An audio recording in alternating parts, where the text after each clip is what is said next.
I'm Travis Johansen, defensive coordinator at Grandview University. I want to talk a little bit about some of our protection beating five-man pressure. One of the things we like to do week to week, really on third down, is to find out, try and learn a little bit about that offense's protection and some of the tendencies around where they're going to have their man or their zone side in that protection, and then try and take advantage of that in some sort of 5 or 6 man pressure, really to get the ball out of their hands on third and long, and if we're lucky, create a negative play. One of the schemes we've kind of thrown in over the years is a look based out of what we based out of this here, a 0 and 2 B gap techniques, whether that's a 3 or a 4 eye. This is a pressure we ran when we knew where the back, when the back was set in the formation. We knew the man side of the protection would be to that running back side, and he wasn't a threat to go coast to coast and create any other sort of zone protections at us, although we think it's still solid against that. This really let us take advantage of being able to beat both full slide away from that back or a true 3-man slide away from the back with the way we read it up front. So starting with just kind of our look, in this package we've got 6 defensive backs on the field. Both our nickels have 2 separate responsibilities.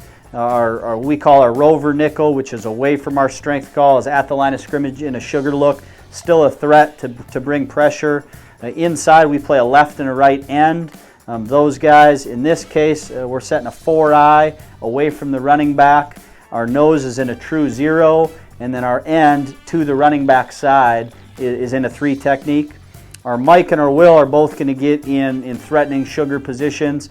So we're giving the impression that we could bring 6, if not 7, and we wanted to give a cover 0 look and bring the safety over 2. Once we're in that, really, as a base kind of general concept, it's really a cover 1 scheme.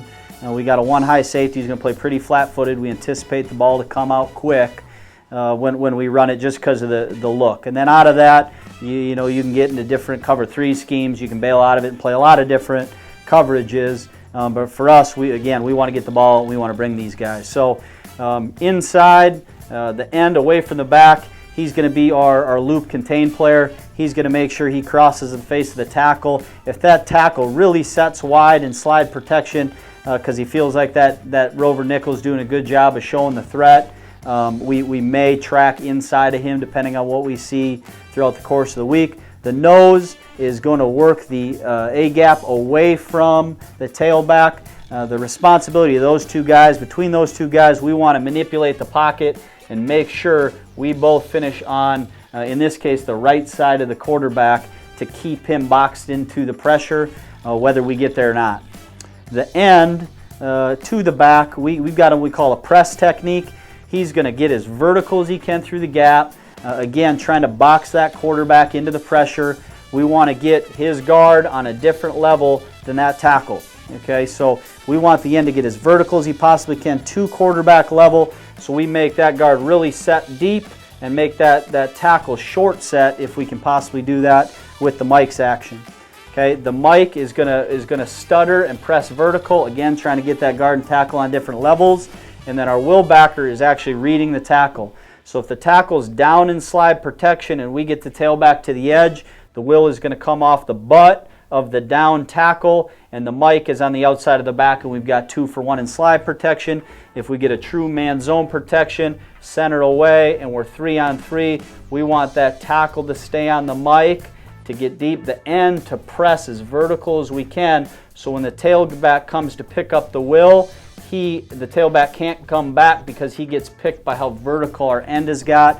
And then if we get the tackle setting out, the Will's going to stutter and then bring it back underneath, hopefully that open A gap, and then we're in that quarterback's face. So a couple of clips here where we've been pretty successful running it. Again, this is a team that's, this would be 10, 11 personnel. It really doesn't matter how you match it up. Again, a cover 1 type of scheme, and in this case we've got a 3-by-1 look, but we'll get to the if I can find our mouse here, to the tight.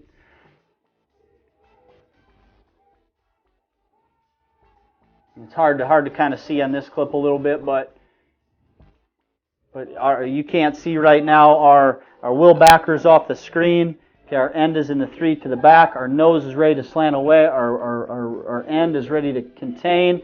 Our mic is going to stutter and climb. And we want to make this back feel like he's got to get really wide for that wheel backer. And then this end can get as vertical as he can on the inside of the back.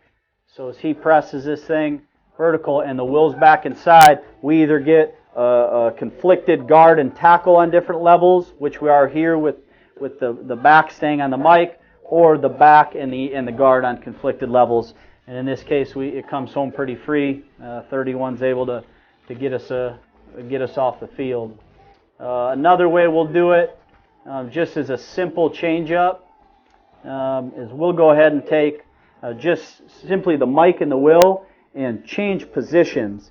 Same exact responsibility. The guys are doing the same things. They're just going to do it from different positions. So a simple change-up is just he's always climbing and he's always wrapping. It's simply just switch those guys positionally. They don't have to learn anything new, and then run the same pressure. And so, we don't do that here. But again, even with back out of protection, we get the same thing, and we get the quarterback boxed into the pressure, and we're set to go. So, pretty simple way to beat protection on third down, get the ball out quick, and a little small adjustment, and it's simple for your players to learn.